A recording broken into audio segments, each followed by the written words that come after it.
Kevin Burke, and I'm joined by number 2 overall pick, Derrick Williams. How you doing today, Derrick? All right, pretty good at this event. Talk to me about your involvement with Under Armour so far. I'm involved a lot, actually, with the designing of the shoes and, all the input we've all put in. Overall, it's a good experience so far, even with this lockout. You segue to the next question. Even though you haven't even played a game yet in the NBA, how is NBA life so far? So far it's good. Like I said, there's a lot of freedom, but with that freedom, it comes with a lot of working out and a lot of just staying on top of things.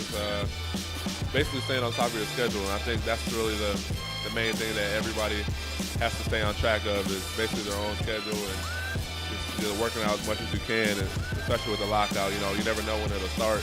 Always got to stay ready. What's the biggest adjustment for you personally so far from college to the pros?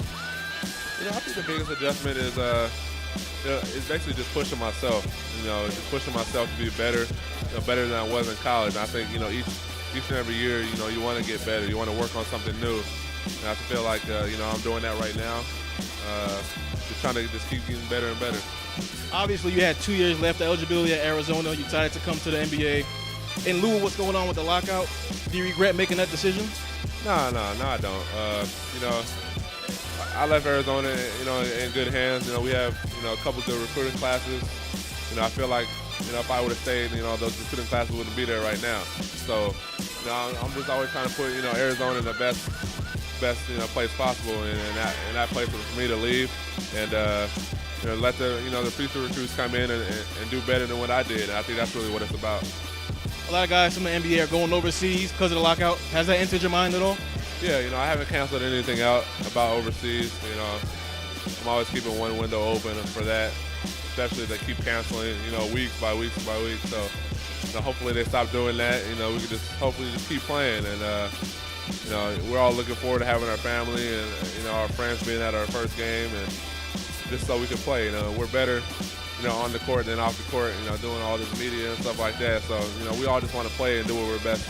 We're all, better on the court. So hopefully we can do that soon. Now, leading up to the draft, a lot of chitter chatter.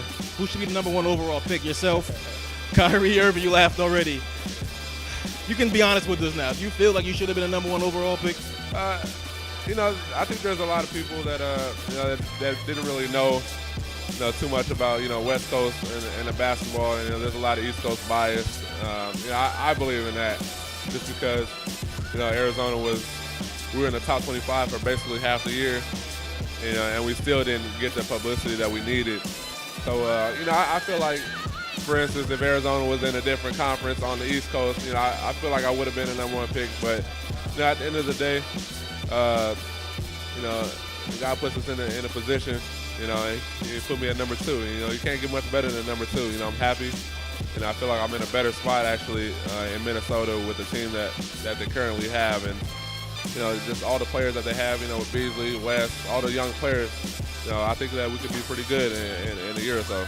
Speaking of the Timberwolves, the biggest mystery, one of the biggest mysteries for next year is your teammate Ricky Rubio. Have you had a chance to either talk to him or play with him yet so far? Yeah, after the draft, I went there for like 3 or 4 days and, worked out with the team before the lockout started. So, he's a great guy, great person. My final question. Take me back to last year's Sweet 16 versus Duke. 38 points, 25 in the first half. Was that the game where you said, you know what, everybody knows my name now, I'm out, I'm leaving? That was basically the stamp, even before that game, I didn't know, there was a lot of talk about me leaving or staying, and I was really leaning towards staying, until that game. And, I didn't know if I could play at that next level, so I actually played one of the best opponents, out there.